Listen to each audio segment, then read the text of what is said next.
നമസ്കാരം. ക്യൂ മലയാള UK ന്യൂസിലേക്ക് സ്വാഗതം. ബ്രിട്ടീഷ് സ്റ്റീലിന്റെ അടച്ചുപൂട്ടൽ പ്രതിസന്ധി പരിഹരിക്കാൻ അടിയന്തര പാർലമെന്റ് യോഗം. ഇന്ന് ബ്രിട്ടീഷ് സ്റ്റീലിന്റെ അടച്ചുപൂട്ടലിൽ നിന്ന് രക്ഷിക്കുന്നതിനുള്ള അടിയന്തര ഇടപെടലിനെ കുറിച്ച് ചർച്ച ചെയ്യാൻ പാർലമെന്റ് ചേരും. ബ്രിട്ടീഷ് സ്റ്റീലിന്റെ പ്ലാന്റ് ആസന്നമായ അടച്ചുപൂട്ടലിൽ നിന്ന് രക്ഷിക്കാനുള്ള അവസാന ശ്രമം എന്ന നിലയിലാണ് എംപിമാരെ വിളിച്ചു വരുത്തിയിരിക്കുന്നത്. 2700 പേർ ജോലി ചെയ്യുന്ന ലിങ്കൻഷെയറിലെ സ്റ്റീൽ നിർമ്മാണശാലയിലെ രക്ഷിക്കാനുള്ള നടപടികൾ കൈക്കൊള്ളാൻ പുതിയ നിയമം മന്ത്രിമാർക്ക് അധികാരം നൽകുമെന്ന് ഡൗണിംഗ് സ്ട്രീറ്റ് പറഞ്ഞു. കടുത്ത പ്രതിസന്ധി പരിഹരിക്കാൻ ബ്രിട്ടീഷ് സ്റ്റീൽ ദേശസാൽക്കരിക്കുന്ന കാര്യം പരിഗണിക്കുമെന്ന് ചാൻസലർ റേച്ചൽ റീവ്സ് പറഞ്ഞു. ട്രംപ് അമേരിക്കയിലേക്ക് ഇറക്കുമതി ചെയ്യുന്ന സ്റ്റീലിന് 25% നികുതി ഏർപ്പെടുത്തിയത് പ്രതിസന്ധിയുടെ ആഴം കൂട്ടിയെന്ന് പുറത്തുവരുന്ന റിപ്പോർട്ടുകൾ സൂചിപ്പിക്കുന്നു.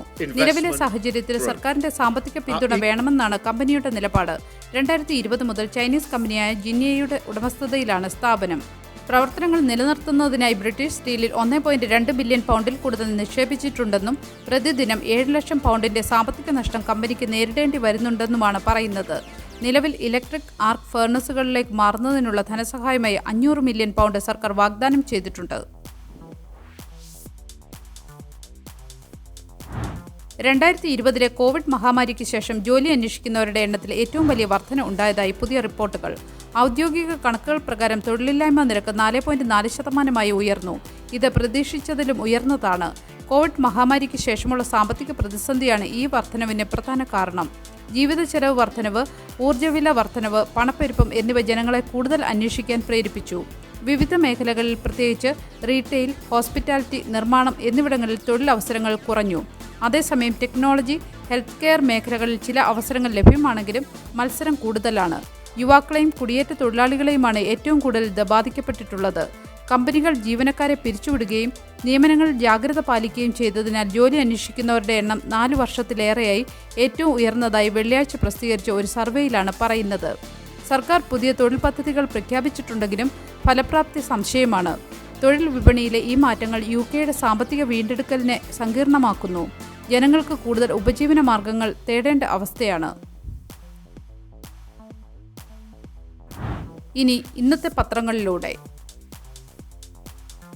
രാജകുടുംബത്തിൽ തന്നെ കൊടുക്കാനുള്ള നിഗൂഢ ഗൂഢാലോചനയുടെ ഭാഗമായാണ് UK പോലീസ് സംരക്ഷണം പിൻവലിച്ചതെന്ന് ഹാരി രാജകുമാരൻ അവകാശപ്പെട്ടതായി ദി സൺ റിപ്പോർട്ട് ചെയ്യുന്നു. ട്രൗസറിനകത്ത് പക്ഷികളെ ഒളിപ്പിച്ച് കടത്താനുള്ള ശ്രമത്തിൽ ഒരു വ്യക്തിയെ പെറ്റ് ഷോപ്പിൽ നിന്ന് പിടികൂടിയതായി ഡെയിലി സ്റ്റാർ റിപ്പോർട്ട് ചെയ്യുന്നു. സമാധാന കരാറിന്റെ ഭാഗമായി 2ാം ലോക മഹായുദ്ധത്തിന് ശേഷമുള്ള ബെർലിൻ എന്ന പോലെ രാജ്യം വിഭജിക്കപ്പെടുമെന്ന് ട്രംപിന്റെ ഉക്രൈൻ പ്രതിനിധി ദി ടൈംസിനോട് പറഞ്ഞു. ബ്രിട്ടീഷ് സ്റ്റീലിന്റെ അതിന്റെ ചൈനീസ് ഉടമയെ അടച്ചുപൂട്ടുന്നതിൽ നിന്ന് രക്ഷിക്കാൻ സർക്കാരിന് അടിയന്തര നിയമങ്ങൾ പാസാക്കുന്നതിനായി ഈസ്റ്റർ അവധിയിൽ നിന്ന് എംപിമാരെ തിരിച്ചു വിളിക്കേണ്ടി വന്നുവെന്ന് ദി ഐ പേപ്പറും ദി ഗാർഡിയനും റിപ്പോർട്ട് ചെയ്യുന്നു. ഋഷി സുനക്കിന്റെ രാജ്യപട്ടികയിൽ നൽകിയ ബഹുമതികളെക്കുറിച്ച് മിറർ റിപ്പോർട്ട് ചെയ്യുന്നു.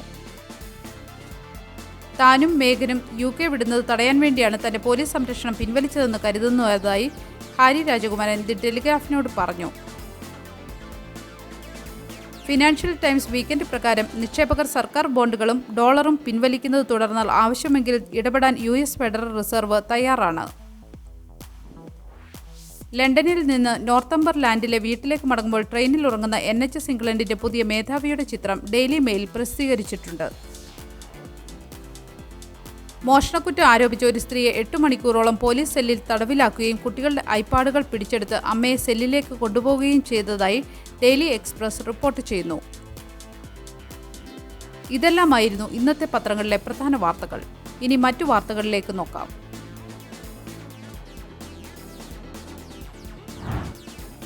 പുതിയ വിമാനത്താവള നിയമങ്ങൾ പ്രകാരം ബോർഡിംഗ് പാസുകളും ചെക്കിനുകളും റദ്ദാക്കിയേക്കാം.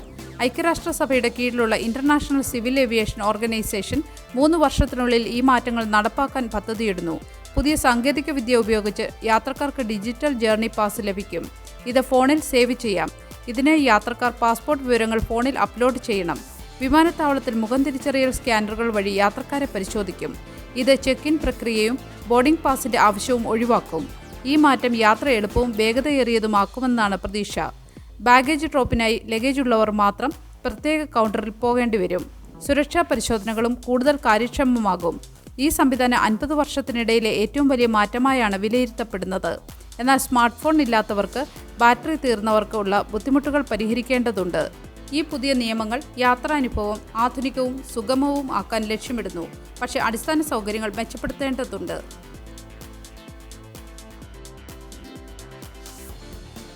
വെസ്റ്റ് സസെക്സിലെ ലിറ്റിൽ ഹാംപ്ടണിലുള്ള ടെസ്കോ സൂപ്പർമാർക്കറ്റിന്റെ കാർ പാർക്കിൽ അനധികൃതമായി ക്യാമ്പ് ചെയ്ത് കുഴപ്പങ്ങൾ സൃഷ്ടിച്ചതായി റിപ്പോർട്ടുകൾ. ദി ഡെയിലി മെയിൽ റിപ്പോർട്ട് ചെയ്തതനുസരിച്ച് ഏപ്രിൽ 9-ന് 19 ക്യാരവാനുകളിലായി എത്തിയ സംഘം ഷോപ്പർമാരെ ശല്യപ്പെടുത്തുകയും ട്രോളുകളിൽ നിന്ന് ഭക്ഷണം മോഷ്ടിക്കുകയും കാറുകളിൽ അതിക്രമിച്ച് കയറാൻ ശ്രമിക്കുകയും ചെയ്തു. സമീപത്തെ കറീസ്, വിക്കസ് സ്റ്റോറുകളിൽ നിന്ന് മോഷണം നടത്തിയതായി റിപ്പോർട്ടിൽ പറയുന്നു. ഇവിടെ ഒരു ഫ്രിഡ്ജ് തകർത്തതായും ആരോപണമുണ്ട്. നേരത്തെ റോസ്മീഡ് പാർക്കിൽ നിന്ന് പുറത്താക്കപ്പെട്ട ഇവർ ടെസ്കോയിലേക്ക് മാറുകയായിരുന്നു. പോലീസിന് ലഭിച്ച പരാതികളിൽ പാർക്കിൽ കല്ലെറിഞ്ഞതും താമസക്കാരുടെ പൂന്തോട്ടങ്ങൾ അതിക്രമിച്ച് കയറിയതും ഉൾപ്പെടുന്നു.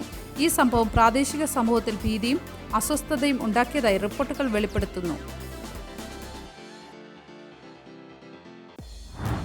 നഴ്സുമാരടക്കം NHS ജീവനക്കാരെ പിന്തുണയ്ക്കുന്ന പുതിയ നടപടികൾ സർക്കാർ പ്രഖ്യാപിച്ചു. പുതിയ നടപടികളുടെ പ്രയോജനം 1 ദശലക്ഷം ഫ്രണ്ട് ലൈൻ NHS ജീവനക്കാർക്ക് ലഭിക്കും. NHS ജീവനക്കാർ, പ്രത്യേകിച്ച് നഴ്സുമാർ ഉൾപ്പെടെയുള്ള ഫ്രണ്ട് ലൈൻ ജീവനക്കാർ അഭിമുഖീകരിക്കുന്ന നിലവിലെ പ്രധാന പ്രശ്നങ്ങൾക്ക് പരിഹരിക്കാനുള്ള നിർദ്ദേശങ്ങളടക്കം സർക്കാർ മുന്നോട്ട് വയ്ക്കുന്ന പുതിയ പാക്കേജിൽ പ്രഖ്യാപിച്ചു. ആരോഗ്യ പ്രവർത്തകർക്കെതിരായ ആക്രമണങ്ങൾ അപകടകരമായ നിലയിലേക്ക് എത്തുന്നതിനാൽ ജോലിസ്ഥലത്ത് ആക്രമണവും ശാരീരിക മാനസിക പീഡനങ്ങളും റിപ്പോർട്ട് ചെയ്യുന്നതിനും തടയുന്നതിനും പരിരക്ഷ മെച്ചപ്പെടുത്തുന്നതിനുമുള്ള നടപടികളാണ് സ്വീകരിച്ചിരിക്കുന്നത്. ജീവനക്കാർക്ക് അവരോട് നിർവഹിക്കാൻ ആവശ്യപ്പെടുന്ന ഓവർ ഡ്യൂട്ടി അടക്കമുള്ള ജോലികൾക്ക് കൃത്യമായ വേതനം ലഭിക്കുന്നുണ്ടെന്ന് ഉറപ്പാക്കാനും പുതിയ നടപടികൾ സഹായിക്കും. ആശുപത്രികൾ അടക്കമുള്ള സ്ഥാപനങ്ങളിലെ ആക്രമണം നേരിടുന്നതിനും NHS ജീവനക്കാരുടെ ജോലി, ജീവിതം എന്നിവ മെച്ചപ്പെടുത്തുന്നതിനും സുരക്ഷിതമാക്കുന്നതിനുമായി സമഗ്രമായ പിന്തുണ പാക്കേജാണ് ആരോഗ്യ സാമൂഹ്യ പരിപാലന സെക്രട്ടറി വെസ് ട്രീറ്റിംഗ് പ്രഖ്യാപിച്ചത്. നിലവിൽ പല സംഭവങ്ങളും റിപ്പോർട്ട് ചെയ്യപ്പെടാതെ പോകുന്നു.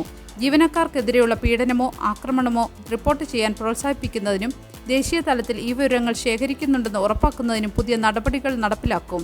നഴ്സുമാർക്ക് കൂടുതൽ കരിയർ പുരോഗതി, പിന്തുണ, നേതൃത്വ പരിശീലനം, മാനേജർമാർക്ക് കരിയർ പരിശീലനം എന്നിവ ഈ നടപടികളിൽ ഉൾപ്പെടുന്നു. ആകെ 36 ശുപാർശകൾ മന്ത്രിമാർ അംഗീകരിച്ചു. ഈ നടപടികൾ NHS ജീവനക്കാരിൽ ഗണ്യമായതും പോസിറ്റീവുമായ സ്വാധീനം ചെലുത്തുമെന്നും ജീവനക്കാരുടെ മനോവീര്യവും ജീവിതവും മെച്ചപ്പെടുത്തുമെന്നും NHSലെ നിയമനവും നിലനിർത്തലും വർദ്ധിപ്പിക്കുമെന്നും പ്രതീക്ഷിക്കുന്നു. UK-യിൽ മലയാളി യുവാവ് അന്തരിച്ചു. വിടവാങ്ങിയത് കലാകായിക മേഖലയിലെ മിന്നും താരം. UK-യിൽ മലയാളി യുവാവ് ബ്രെയിൻ ട്യൂമറിനെ തുടർന്നുള്ള ചികിത്സയിലിരിക്കെ അന്തരിച്ചു. കാർഡിഫിലെ മലയാളികളായ കോട്ടയം സ്വദേശി തയ്യിൽ തങ്കച്ചൻ, ബ്ലസി ദമ്പതികളുടെ മകനായ ആശിഷ് തങ്കച്ചനാണ് അന്തരിച്ചത്. 2 വർഷമായി ചികിത്സയിലായിരുന്നു. റെഡിങ്ങിൽ വെച്ചായിരുന്നു അന്ത്യം. കാർഡിഫിലെ ആദ്യകാല ക്രിക്കറ്റ് ക്ലബ്ബായ കാർഡിഫ് കാമിയോസ് ക്രിക്കറ്റ് ക്ലബിന്റെ പ്രധാന താരം, ദേശീയതല മത്സരങ്ങളിൽ ചാമ്പ്യനായ ബാഡ്മിന്റൺ പ്ലെയർ എന്നീ നിലകളിലും മികവ് തെളിയിച്ചിരുന്നു. നല്ലൊരു വീക്കെൻഡ് ആശംസിച്ചുകൊണ്ട് ഈ വാർത്താ ബുള്ളറ്റിൻ പൂർണ്ണമാകുന്നു. എല്ലാ ദിവസവും വാർത്തകൾക്കായി ഫോളോ ചെയ്യണമെന്നും വാർത്തകളുടെ നോട്ടിഫിക്കേഷൻ ലഭിക്കാനായി ബെല്ലൈക്കൺ എനേബിൾ ചെയ്യണമെന്നും Q മലയാളം UK ന്യൂസ് ഫേസ്ബുക്കിലും ഇൻസ്റ്റാഗ്രാമിലും യൂട്യൂബിലും ഫോളോ ചെയ്യണമെന്നും അഭ്യർത്ഥിക്കുന്നു.